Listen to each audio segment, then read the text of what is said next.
Je voudrais vous faire comme premier cours un shiur un peu général, parce que souvent on s'intéresse à un sujet et on approfondit complètement, mais essayer de faire une sorte d'introduction générale sur le Chot Yom Kippour, avec quelques points pour sortir un peu des sentiers battus.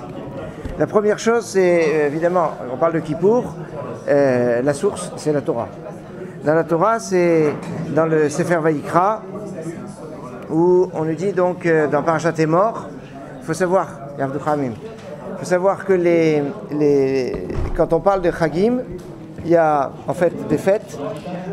Il y a deux sortes de fêtes. Il y a les Shoshar Galim, les fêtes de pèlerinage, et les Yamim Noraim, Rosh Hashanah et Kippour. Rosh Hashanah et Kippour ne sont pas dans la même catégorie que les Shoshar Galim, bien évidemment. Et quand dans la Torah, on nous parle des fêtes des Shoshar Galim, qu'on en parle 5 fois, donc c'est assez conséquent. C'est pas dans les 5 fois où on nous parle de Rosh Hashanah et Kippour. Il y a que 2 fois où on nous parle de Rosh Hashanah et Kippour, c'est Parashat Emor, c'est-à-dire avec l'ensemble des autres fêtes, et Parashat Pinchas. Un Parashat Emor, c'est général sur toute la fête et sur les lois de la fête. Pinchas, ce sont les korbanot, les sacrifices qui sont apportés au moment de la fête. Maintenant, donc vous savez qu'à propos de Kippour, il n'est pas marqué qu'on doit jeûner, marqué V'initem et nafshotechem. Vous mortifierez. Je vais redévelopper ça un petit peu plus loin, mais il y a un aspect qui est Mikra Kodesh, c'est être une convocation sainte. Ça veut dire quoi une convocation sainte? C'est déjà intéressant de commencer avec ça. Les Mefarshim vont dire Mikra Kodesh, c'est Beksut ou Bitfila. En quoi c'est une convocation sainte? Par le vêtement et par la tefila. C'est ce qui caractérise la notion de Mikra Kodesh. Donc c'est-à-dire il y a plus de tefila, on va voir que c'est un jour où on fait le plus de tefila de toute l'année. Et c'est un jour où on a un habit spécial. On s'habille soit en blanc, mais en tout cas on s'habille proprement. Donc au niveau vestimentaire, il y a une importance. C'est intéressant parce que quelque part, ça nous propulse directement dans la avoda du Beth Amikdash, puisque le principal de Kippour, c'est la avoda dans le Beth Amikdash. Or, la avoda dans le Beth Amikdash, c'est lié aux vêtements. Et d'Afka, le jour de Kippour, plus qu'un autre jour, puisque tous les jours, un Kohen doit être habillé pour faire la avoda, mais le jour de Kippour, le Kohen va se changer, et va se changer. Donc, il y a 5 fois, il y a 5 changements pratiquement. Ces 5 changements qui correspondent aux 5 tfilotes. Donc, c'est intéressant, puisque maintenant, ça fait une connexion entre Tefila et Kesut. Or, on a dit c'est Mikra Kodesh, dans la connexion entre la tefila et le vêtement. Maintenant, il y en a qui disent non, Mikra Kodesh, c'est quoi une convocation sainte? C'est qu'on n'a pas le droit de travailler.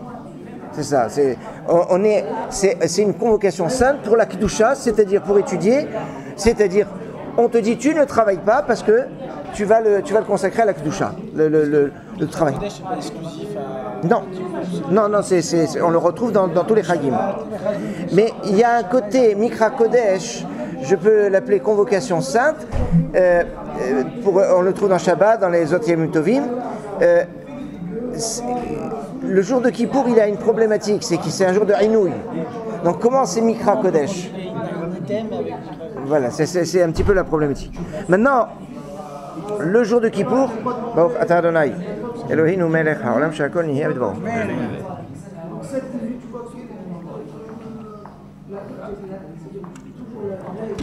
Maintenant, le jour de Kippour, sa définition, c'est Yom Mechila Vekapara, c'est le jour du pardon. Historiquement, c'est le jour du pardon, la fois du Hagel. Donc finalement, c'est un jour qui a été créé par l'histoire. Les fêtes sont créées par des événements, mais l'événement, il est provoqué par l'homme ou il est provoqué par Dieu. La sortie d'Égypte, elle est provoquée par Hachem, elle n'est pas provoquée par l'homme. Toute la dimension de la sortie d'Égypte, c'est créé par Hachem. Là, on a quelque chose qui va aller un peu dans l'autre sens, puisque c'est nous qui faisons Teshuvah, et Hachem accepte la Teshuvah et il est Mechaper. Donc ça vient d'Hachem, donc c'est un Deoraita complètement, mais il va avoir un lien quelque part avec, comme Purim qui vient complètement de l'homme. Mais il y a une connexion qui est intéressante parce que finalement, ça va trouver sa source dans un lien entre l'action de l'homme qui va avoir une répercussion entre guillemets, chez Akadosh Baruch Hu. Si c'est ça, comme c'est aussi le jour du Matan Torah, ça veut dire que les deuxièmes tables de la loi, elles ont aussi une incidence sur homme, Dieu.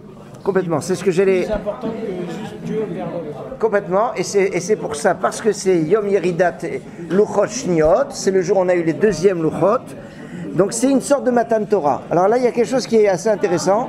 Matan Torah, en général, on le lit avec Shavuot, c'est clair. Dans le cours qu'on a fait avant Rosh Hashanah, j'avais fait une connexion entre Shavuot et Rosh Hashanah. La symbolique claire, c'est le shofar. La première mention du shofar dans la Torah, dans le Tanakh, c'est au moment de Matan Torah. Si on sonne du shofar à Rosh Hashanah, l'une des significations, c'est Matan Torah. Donc il y a un lien très puissant entre Rosh Hashanah et Matan Torah. On voit par le fait que c'est le moment où on a reçu Luchot Shniot, Yom Kippour est aussi relié à Shavuot. Finalement, Shavuot, c'est un jour unique qui va se séparer en deux parties, Rosh Hashanah et Kippour, qui sont appelés tous les deux, finalement, une autre sorte de réception de la Torah. C'est remarquable parce que Rosh Hashanah et Kippour, c'est en fait deux pôles d'une même entité. C'est pour ça qu'ils s'appellent Yamim Noraïm. Et en fait, il va avoir dans Rosh Hashanah, c'est que dans Yehezkel chapitre 40, quand le mot Rosh Hashanah, il est appliqué à Kippour. Il y a marqué Rosh Hashanah le 10 du 7e mois. On sait qu'on apprend toutes les lois de la Tkiyat Shofar, de la connexion entre le Kippour de Yovel avec Rosh Hashanah. Sinon, on n'a même pas 3 sonneries à Rosh Hashanah. Donc c'est intimement lié, et on voit que finalement c'est intimement lié à travers Matan Torah. Maintenant, l'autre aspect qui est puissant, c'est que le jour de Kippour, on a aujourd'hui un jour de Kippour qui est défiguré. Ça, il faut le savoir. Pourquoi il est défiguré ? Parce que l'essentiel de Kippour, c'est la Avoda. Quand vous voyez, il y a une paracha qui parle de Kippour par excellence, plus que toute autre fête, c'est Acharemot, qui commence avec Acharemot Shnei Ben Aaron, après la mort des fils d'Aaron, parce que le Zohar dit, quand on pleure sur la mort des tzadikim, c'est une kapara. Donc il y a une notion par rapport à la mort des tzadikim, c'est peut-être là un limou de srout que l'on peut trouver pour tous ces juifs qui se sentent reliés à la synagogue que par les morts. Parce que, je sais pas, vous n'êtes pas sans savoir, un peu plus chez les Ashkenazim que chez les Sfaradim à travers le Yizkor. C'est le point de ralliement de la fête, c'est l'Ashkaba. Mais ça fait pourtant, ça n'apparaît pas. Mais en fait, le principe, c'est qu'on va pleurer sur la mort des tzadikim, pleurer sur la mort des disparus. Et donc, ça, c'est une dimension de kapara et c'est un imout pour ceux qui sont loin. Maintenant, je reviens sur le fait qu'on a un Kippour qui est défiguré, parce que donc la parashat Acharemot nous fait un descriptif de ce que faisait le Kohen Gadol et que le Kohen Gadol dans le Beth Amikdash. Il y a une grande marloquette dans les Rishonim de savoir est-ce que le Kohen Gadol faisait toutes les avodot et était obligé de les faire toutes, ou alors il les faisait toutes mais il n'était pas obligé et que les avodot de tous les jours pouvaient se faire par d'autres. Est-ce que les avodot, c'est-à-dire ce qui se faisait par exemple avant le lever du jour, est-ce que ça pouvait se faire par quelqu'un autre que le Kohen Gadol ? Par exemple, Troumat HaDeshen, le fait d'enlever la cendre des corbanotes qui est de la veille, qui se fait alors qu'il fait encore nuit. Il doit y avoir des Kohen de service, forcément. Il y a des Kohenim de service, mais il y a une importance qui est donnée sur l'avoda du Kohen Gadol. Est-ce que le pouvoir de Kapara de Kippour, il reste le même malgré qu'il n'y a pas la avoda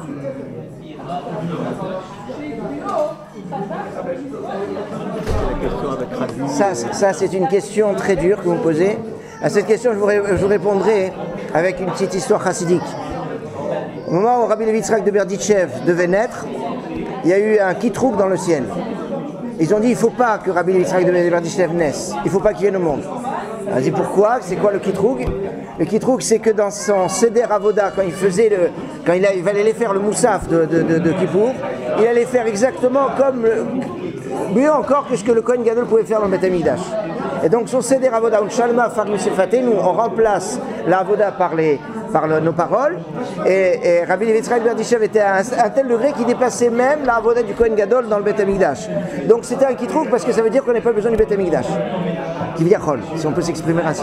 Donc, Donc je me suis permis de vous répondre avec une gomme à effacer, mais c'est clair qu'aujourd'hui, on travaille avec les moyens qu'on a, mais on a un Kippour qui est défiguré, il faut en avoir conscience. Et c'est peut-être le lien encore que l'on retrouve dans la connexion avec les jours de deuil. Tisha B'Av, c'est la destruction du Beth Amikdash. Au lendemain de Tisha B'Av, on commence une période de consolation. Il y a Sheva Dene Hamata, 7 semaines de consolation qui nous conduisent du 9 Av à Rosh Hashanah. Maintenant, on a, après Rosh Hashanah, 7 jours. C'est intéressant parce qu'on a eu 7 semaines, on a 7 jours. Et après ces 7 jours, on a Kippour. Kippour, c'est quoi? C'est le pardon de la faute du 17 Tammuz. Puisque le 17 Tammuz, il y a eu le Hagel, le bris des tables de la loi. On va voir les deuxièmes tables de la loi au moment donc, de Kippour. Donc finalement, ça va nous reconnecter au lien entre Tisha B'Av et 17 Tammuz qu'on peut retrouver entre Rosh Hashanah et Kippour. Sans vouloir faire une chose... mais enfin bon, on a quand même de Rosh Hashanah à Kippour 10 jours, puisque c'est Aseret Yemei Teshuvah, mais le Harizal nous dit dans ces 10 jours, il y a 7 jours qui sont spéciaux, puisqu'il y a 7 jours entre Rosh Hashanah et Kippour. Et pendant ces 7 jours, on répare chaque jour ce qui s'est passé dans le courant de l'année précédente, chaque jour de la semaine. Donc on a 10 et 7. Et 17, ça nous fait 17 Tammuz. Donc il y a quelque chose qui peut être remarquable. Maintenant, en qualité de jour de Teshuvah, de Teshuvah, c'est un jour, le jour de Kippour, où Akadosh Baruch Hu nous a dit vous devez faire Teshuvah. Celui qui ne fait pas Teshuvah, c'est-à-dire vidouille lié à la Teshuvah, le jour de Kippour, il est mevatel mitzvat assez. De la même façon qu'il y a une mitzvah, un commandement positif, par exemple de mettre les tefillin, il y a une mitzvah, un commandement positif de faire Teshuvah à Kippour.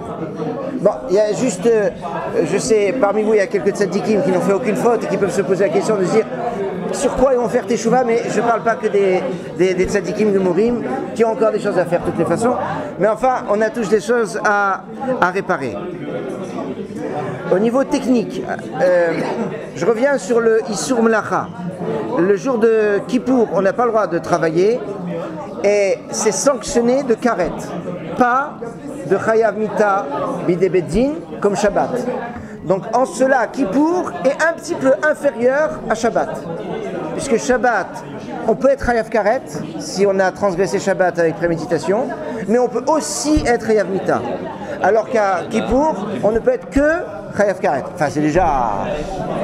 Ça veut dire que Kippour n'est pas Mechaper, parce qu'il n'est pas Mechaper Karet. C'est-à-dire que si quelqu'un transgresse Kippour et après il est Metaken ça le Kippour d'après, pour autant le Karet qu'il a eu ne sera pas Mechaper avec le Kippour qui arrive. Le Kippour d'après, on a dit que pour être Mechaper le Karet, il faut Kippour plus l'Issurim de toutes les façons.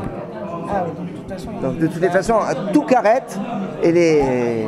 D'ailleurs, c'est intéressant parce que on nous dit Kippour pardonne à celui qui accepte Kippour. Mais celui qui refuse le principe de Kippour, qui est kofer de Kippour, il n'a pas de kapara. Mais passer le jour même, ça n'a pas une incidence? C'est Rabbi qui dit ça, mais qui dit que Itsumo Shel Yom, le jour même il est mechaper, ça ne marche que si on accepte le principe de Kippour, au moins. Et l'halakha n'est pas comme Rabbi en plus. Il faut C'est quoi l'exemple de karet ou de chayav mita pendant Shabbat? Chayav mita, je sais, mais karet. Chayav karet, c'est s'il n'y a pas de haïdim, s'il n'y a pas de témoin. C'est la même avéra. La même avéra avec préméditation, fait, etc. Il a écrit 2 lettres sans témoin avec préméditation. Tu vois, il chayav karet. Le cas de cette année au Kippour Tom Shabbat, alors il est chayav karet. Alors là, il est chayav mita. Ça c'est... Maintenant, à propos du Inouï, il y a marqué, la Gemara nous dit, il y a marqué 5 fois Inouï dans la paracha de Kippour. Donc c'est pour ça qu'on apprend qu'il y a 5 Inouïm. Les 5 Inouïm, vous le savez, c'est manger et boire qui ne forment un.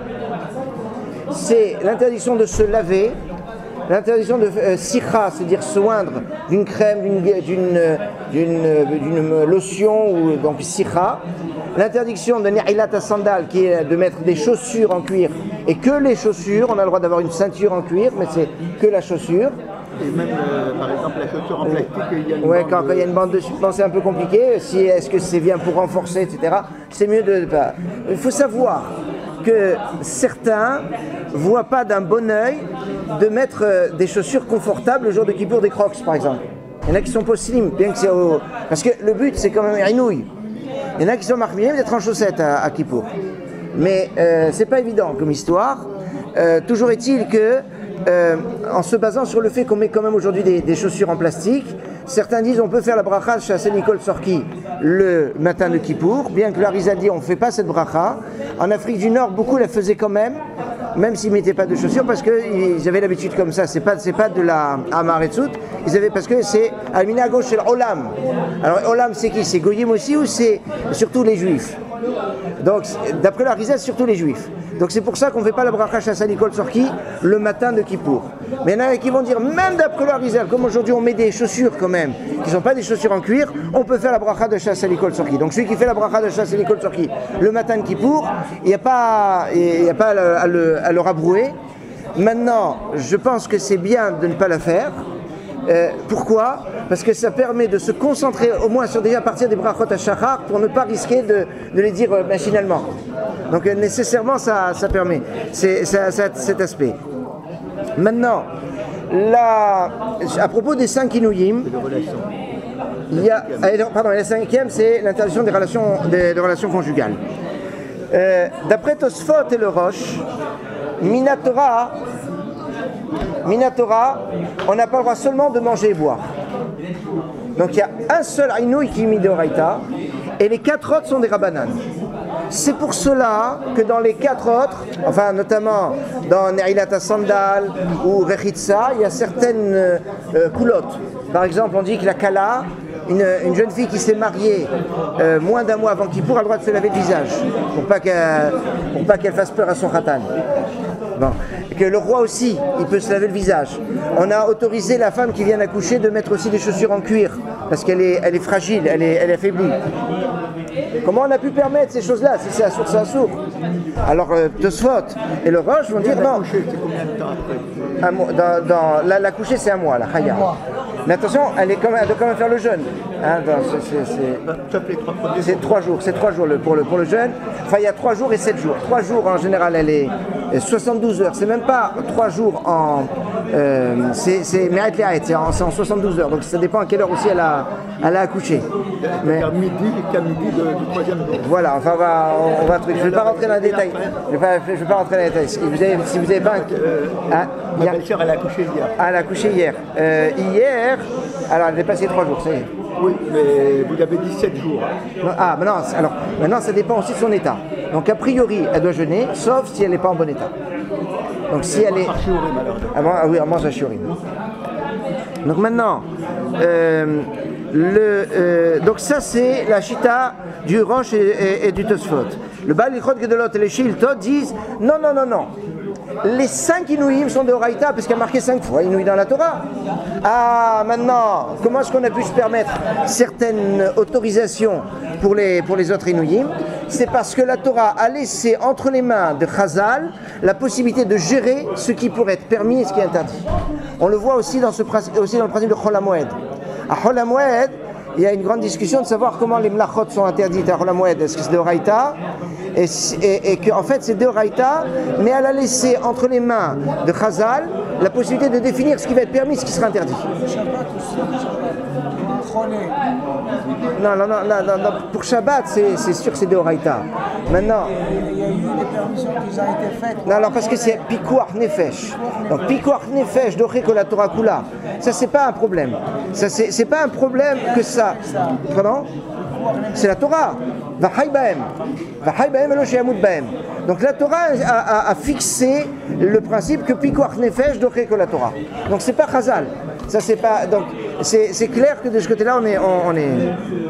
Alors là, il y a 2 points qui sont importants encore sur la veille de Kippour. C'est le point de manger. Ça, en général, souvent quand on fait un cours sur Kippour, on reste sur l'obligation de manger avec tous les détails. Je vous dirais juste un point qui me semble intéressant, c'est que manger la veille de Kippour est plus important que manger jour de Shabbat. puisqu'on voit qu'on pourrait faire un Ta'anit Halom Shabbat, alors qu'on ne peut pas le faire Erev Yom Kippour. Donc, pardon? Comment il faut manger? Il faut faire plusieurs repas, il faut faire... Ah, attendez. Donc, déjà, je suis en train de vous dire sur le Chiyuv. Donc, sur le Chiyuv, là, j'ai un Chiyuv plus important la veille de Kippour que même Shabbat. Je ne sais pas si déjà vous réalisez la puissance. Vous avez caressé cette histoire avec vous avez fait un comparatif Purim. Oui. Avec c'est exactement la Vous avez compris à ce moment-là qu'effectivement il y a un complètement. gros sujet. C'est un très gros. Mais là, je ne vais pas. Là, il faudra. Complètement. Là, je vais dire un petit mot tout à l'heure là-dessus, mais je vais pas refaire. Il y a quelque chose. Mais maintenant, sur le fait de. Donc, alors, qu'est-ce qu'on doit manger? Comment on mange? Il y en a qui disent. Le grand rabbin Citruc dit que sa grand-mère elle disait qu'il fallait manger 7 repas. Svar Makel, en anglais dans le texte. Donc en fait, il y a des rabbinim qui mangent toute la journée des raisins secs. Alors pourquoi on doit bien manger? Deux explications. Soit pour que le jeûne soit plus dur, parce que quand on va beaucoup manger la veille, l'estomac va se dilater et après quand il va se contracter le lendemain, on aura plus mal. Maintenant, il y en a qui disent non, c'est pour que le jeûne nous fasse pas mal. Akadosh Baruch Hu veut notre bien, donc je mange bien, je fais des réserves en fait, tout simplement. La simcha aussi. Il y a aussi une notion de simcha et de seuda de Yom Tov, de Kippour, que l'on ne peut pas faire le jour de Kippour, qui va être décuplé, parce qu'il va y avoir aussi la seuda de Shabbat. Je fais une petite précision, il n'y a pas de kiddush. Ça c'est une question qui se pose ni cette année, ni tous les ans. J'irai encore plus cette année parce qu'il y a Shabbat, alors beaucoup de gens se disent mais alors le kiddush de Shabbat, on le fait quand? Il n'y a pas. C'est simple, il n'y a pas. Et le malade qui doit manger un peu de pain, il ne fera pas kiddush non plus. Même de Shabbat, il ne fait pas kiddush puisque le Kippour a été en Caire la dimension du kiddush. Maintenant, ce qui est remarquable, c'est que la Gemara dit comment est-ce qu'on apprend le chiyuv de manger la veille de Kippour? Parce que la Torah dit vous jeûnerez le Tesha, le 9. Et la Gemara dit le 9. Mais non, je le dis, c'est quoi le 9? Parce qu'après ça sera sur le site d'Aleph, comme ça reste à mémoire. D'ailleurs, j'aborde des choses cette année que je n'ai pas abordées l'année dernière, et si vous voulez des choses de l'année dernière, vous les avez sur le site. Voilà, au passage, je vous fais aussi de la pub sur le shiur de Rav Vaouzi, qui sont toujours magnifiques, mais fait un shiur sur. Vous avez un shiur sur la tfila de Rosh Hashanah, que je vous encourage à écouter sur. Même pour Kippour, parce que c'est valable aussi pour Kippour, parce qu'il a abordé des choses qui sont valables pour Kippour. Donc je vous encourage à les. Donc maintenant, on a dit pour un malade, donc si un malade a un problème d'insuline et que par exemple il doit manger, et il ne peut pas se permettre de manger les shiurim, il mange normalement. Que les choses soient claires, c'est pas l'autorisation de manger, c'est éventuellement les shiurim, sinon il mange normalement. Maintenant, deuxième explication de l'importance de bien manger la veille de Kippour. Donc c'est un pour les malades, on a dit ça permet de les mettre en situation sympathique. La deuxième, c'est pourquoi on ne fait pas Yom Tov Shini chez le Galuyot de Kippour? Pourquoi il n'y a pas un deuxième jour de Kippour? Alors la raison qu'on a en général, c'est Sakana. Il y a Rabbi Boun qui a jeûné 2 jours d'affilée et Khanessan il est niftar. Donc c'est dangereux, on va pas. Mais on aurait pu trouver un système. Alors il y a une autre chose, c'est que si on te dit que bien manger la veille de Kippour, c'est comme si tu as jeûné 2 jours, donc bien manger la veille de Kippour, c'est 2 fois plus important que jeûner le jour de Kippour. Si je veux jeûner le lendemain de Kippour, j'ai pas mangé la veille, puisque j'ai fait Kippour. Alors, si j'ai pas mangé la veille, mon Kippour il n'a pas vraiment un bon sens, puisque j'ai perdu déjà les 2 tiers. On va dire le srout c'est 3 tiers. 1 tiers par le jeûne même de Kippour et 1 tiers par le fait que je mange bien la veille. Parce qu'on a dit ça vaut 2 jours. Donc il y a 3 tiers. Si je n'ai qu'un seul tiers, ça va pas. Donc comme de toute façon je n'ai qu'un seul tiers, j'ai même pas le rof, alors je ne peux pas jeûner le deuxième jour, ça sert à rien. Est-ce qu'on parlait tout à l'heure des chalomot, celui qui fait pas un bon rêve, à Kippour, est-ce qu'il doit jeûner après Kippour? Non, le principe du Tanit Halom, c'est de jeûner le lendemain du rêve. C'est-à-dire, on est arrivé, au matin, je jeûne pour détruire. Donc là, de toute façon, il jeûne. Donc il jeûne, donc c'est bon. Non, mais donc il aurait fallu qu'il jeûne samedi soir cette année. S'il fait un mauvais rêve, le type, il visionnera dimanche. Ah, s'il a fait un mauvais rêve de la nuit de jeudi à vendredi. Non, la nuit de samedi. Après qui court. Ah, après qui? Ah, bah là, il peut jeûner après le lendemain. Ouais, ça ferait 2 jours, ouais. Mais aujourd'hui, on fait plus ça, de toute façon. Aujourd'hui, Tanit Ralom, ça se fait. On donne à Tzedaka. Hein, on n'est plus à Darga. C'est un bon rêve, ouais. Quoi? C'est un bon rêve. Ah, c'est un bon rêve, au contraire. La Gemara dit un bon rêve, c'est pas terrible. Parce que ça veut dire on a déjà reçu notre route ici.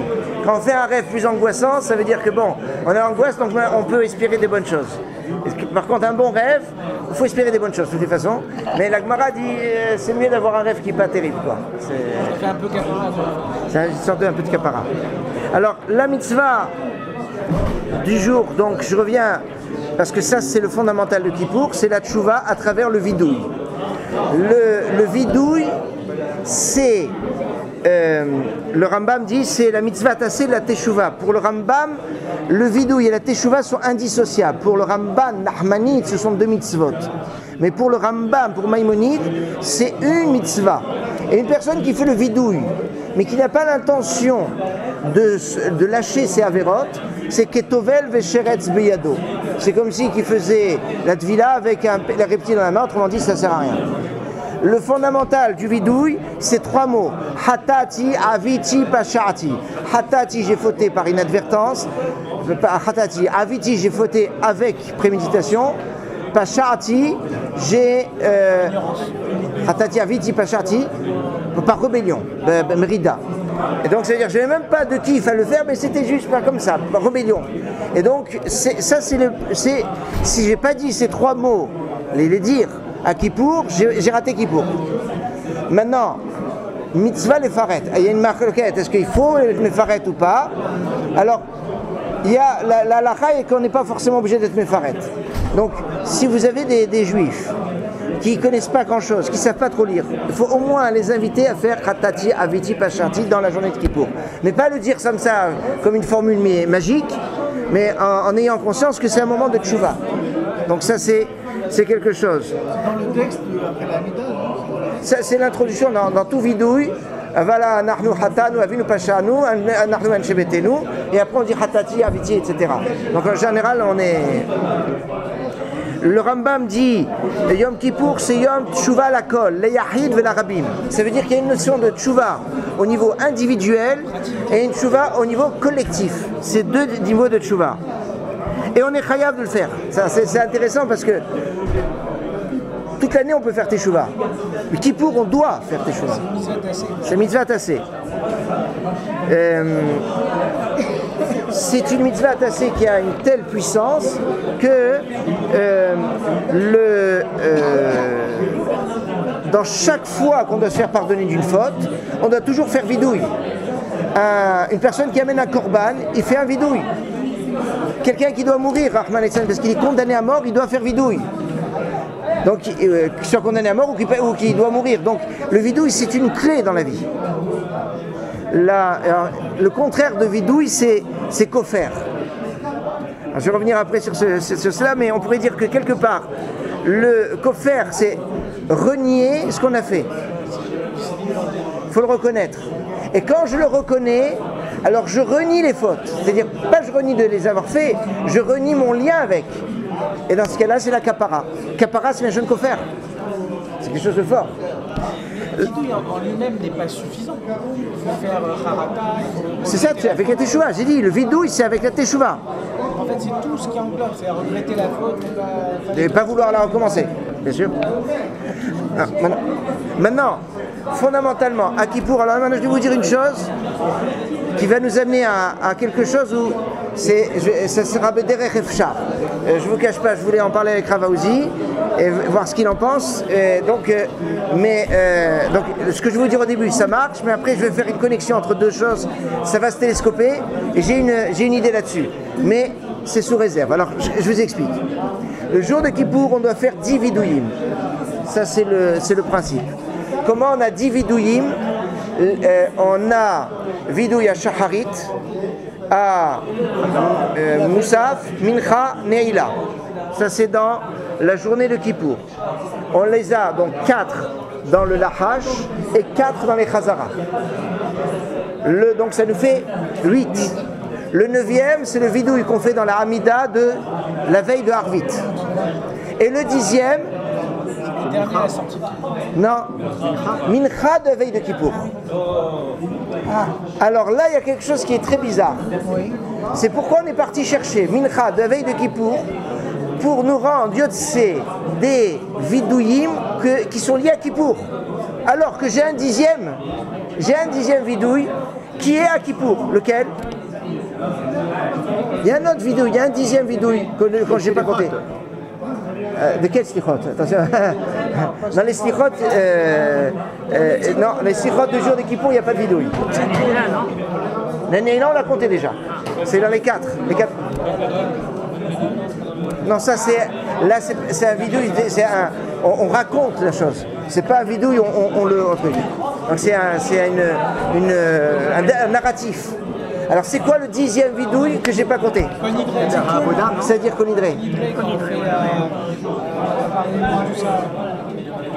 La Tarat Nedarim en fait. Ah, Tarat Nedarim, c'est pas un vidouille. C'est pour ça. Il y a quelque chose. Konidré, c'est Konidré. C'est pas. Le Tikkun Khamson, non? Ah, mais il n'y a que les chassidim comme vous qui le font. C'est juste avant l'entrée de Kippour. C'est juste avant l'entrée de Kippour. Ça, tout le monde le fait. Il y a les Chaélites et Choukati, que la plupart des Sfardim font assis. Alors, si c'est un vidéo, on devrait le faire debout. Mais d'après le Ramban, on doit rentrer dans le Kippour, dans la Tchouva, et c'est ça. Alors, les Ashkenazim font Tefila Zacha, et les Sfardim font les Chaélites. Alors, c'est quoi? On dit facile. Après la Tefila de Harvit, du soir de Kippour, on fait des slichot et on fait un vidouille. Il y a un vidouille aussi dans Harvit. Or, on n'a pas compté celui-là. Ah oui, donc on compte celui de Menachem mais pas celui de Harvit. Mais alors, il y a un souci là.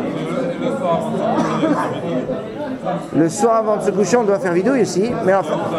Pardon? Et on ne le compte pas. Alors pourquoi on ne compte pas cela? La réponse, c'est parce qu'ils ne sont pas dans des amidot. Les vidouïm de Kippour sont des vidouïm qui sont que dans des amidot. Soit Amidat Yachid, soit Chazara. Or, le soir de Kippour, il n'y a pas de Chazara. Quand il n'y a pas de Chazara, je ne compte pas de vidouï. C'est fini, c'est mort. Pourquoi? Un bidouille, ça doit être dans la Hamida. À Kippour, c'est ça la particularité de Kippour. Les vidouïm sont que dans les Hamidot. Et je compte que ces vidouïm. C'est pas un cas où il disparaît entre Mincha et... Non, ça c'est la raison pourquoi on fait le vidouille dans Mincha et qu'on fait Mincha avant le repas. Donc, pourquoi on le compte dans Kippour? C'est ça la question. Alors, parce qu'on n'a pas de choix, parce qu'on n'a pas d'autre Hamida, parce qu'on a besoin que le vidouille soit dans la Hamida. Pourquoi il en faut 10 dans ce cas-là? On pourrait dire. Ah, pourquoi il en faut 10? Parce que le Kohen Gadol disait 10 fois le nom de Dieu le jour de Kippour. C'est ce qui est marqué dans tous les Sfarim.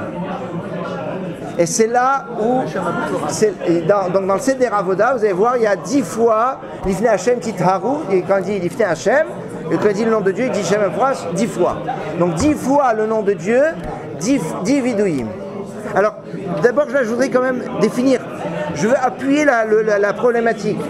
On fait le vidouille dans la Hamida. Ça nous rappelle quoi? Tkiat Shofar. Fondamentalement, la sonnerie de chauffard, on en fait plein des sonneries de chauffard. Mais les sonneries de chauffard, les plus importantes sont celles qui sont enchâssées dans le moussaf. C'est pas la première. Non. Sur lesquelles on fait la belacha. Non, on fait la bracha, et ça c'est les balbel et Satan.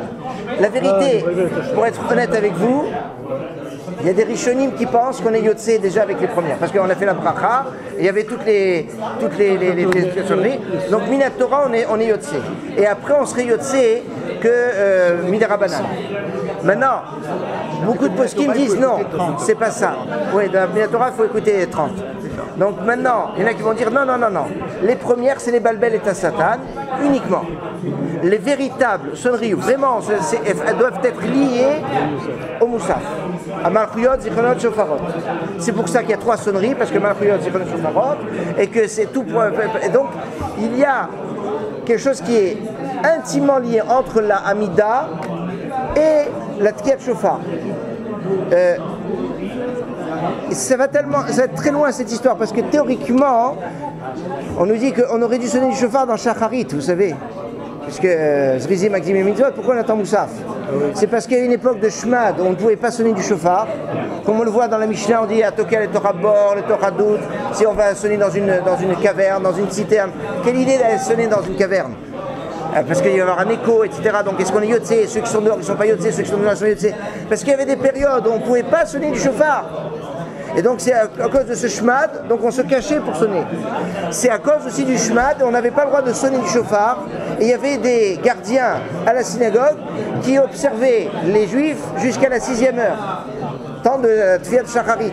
Après la 6e heure, ils partaient. Or, le Moussaf, on peut le faire jusqu'après, 7e heure, ou même jouer toute la journée. Donc c'est pour ça qu'on a institué sonner du chauffard dans Moussaf. Même si maintenant il n'y a plus de période de Shmad, on a gardé comme la Haftara, l'institution du chauffard dans le Moussaf. On dit Shema Hazve Khalila, Yarzor Likil Kulo, s'il y a des problèmes. C'est-à-dire qu'on est toujours un peu dans une situation un peu délicate.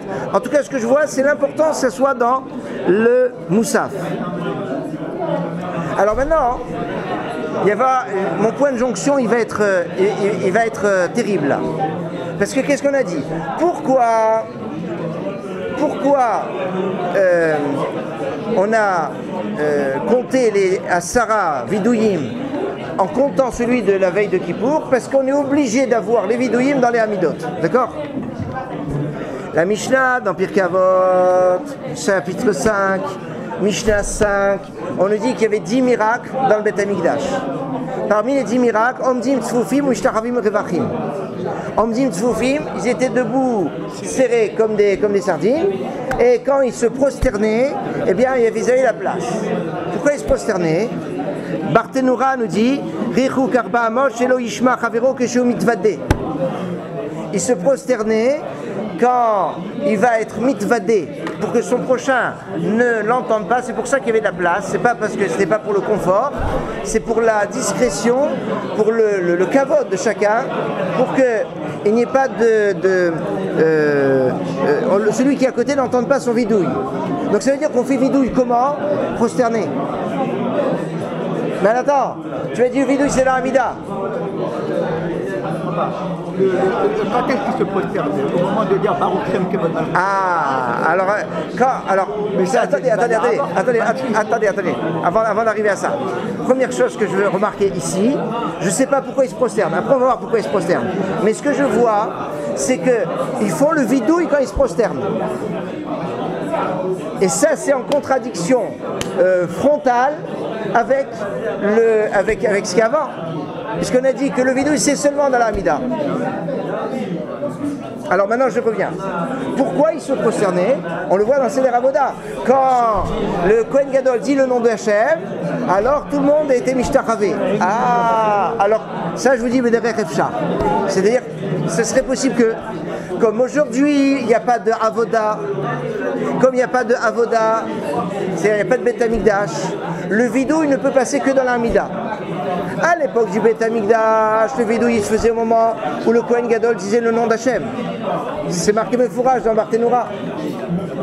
Donc quand il disait le nom d'Hachem, on faisait vidouille, Bishta Havaya, prosterné. Mais aujourd'hui, parce qu'il n'y a plus de Beth Amikdash, donc il n'y a pas de Seder, il n'y a pas de Avoda comme dans le temps. Donc le vidouille ne peut être que dans la Hamida. Ça veut dire que la Hamida, quelque part, c'est le moment où je me trouve en intimité avec Akadosh Baruch Hu, comme dans le Beth Amikdash. C'est comme ça que vous comprenez que le premier mot qu'on dit dans la Hamida, que ce soit le Moussaf ou n'importe quelle Hamida, c'est Hachem. Hachem, c'est Fatah, Tiftach ou Fiyagid. Or Hachem, dans Sfarim Kedoshim, est marqué Hachem, Gematria 65, remarquez qu'il n'est pas écrit Yud Kevavke sur Hachem. Il est marqué le Shem Adnout, Aleph, Dalet, Nun Yud. Or c'est le Shem de 65 qui est Gematria Hechal. Ça veut dire que quand je commence ma Hamida, je dois me figurer comme si j'étais devant le Echal, devant le Beth Amikdash. Je suis dans la dimension de la Avoda. Ah, tu as la dimension de la Voda. Alors ça y est, tu peux te permettre de faire le vidouille qu'il y avait dans la Skarat Hashem. Voilà pourquoi on dit qu'il faut faire 10 vidouillim, comme les 10 fois le Kohen Gadol disait le nom d'Hachem. Parce que quand le Kohen Gadol disait le nom d'Hachem, il faisait le vidouille dans le Beth Amikdash. Bishta Chavaya. Ah, t'es dans le Beth Amikdash, tu le fais Ba'amida. Bederech Efshar. Alors pourquoi on se prosterne à la littérature au sol? Pour faire comme avant. Non, quand on se prosterne, on ne fait pas de vidouille. On dit juste Baruch Shem Kevod. Maintenant, je finirai avec une dernière chose pour. Non, parce que c'est. Si 65 65.